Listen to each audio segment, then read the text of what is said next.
Assalamualaikum warahmatullahi wabarakatuh. Rakan mutua, pada saatnya lentuan na di lintas jalan Nagana Raya Takingan. Nyo na saboh makam di sini. Coba kita nyo kalian makam sepo di sini.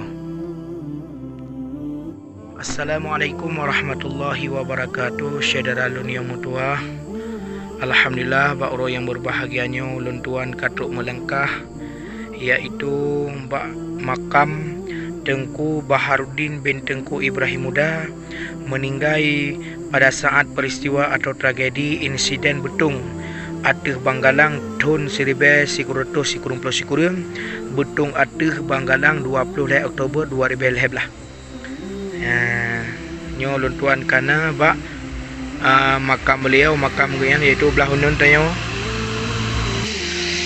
Nyo makam beliau yaitu salah sidro orang syik katanya yang nuwa ba Allah nyopat gambar beliau yaitu Tengku Baharudin bin Tengku Ibrahim Muda.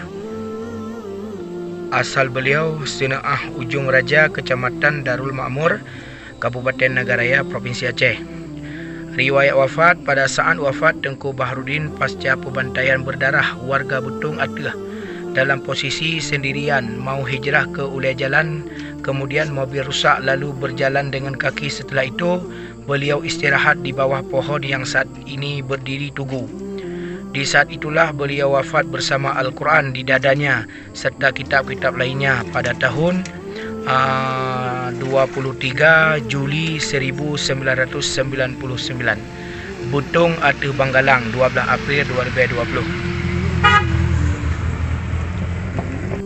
Jadi di sini pun pui kenyo musala ya, untuk orang-orang yang nak hijrah.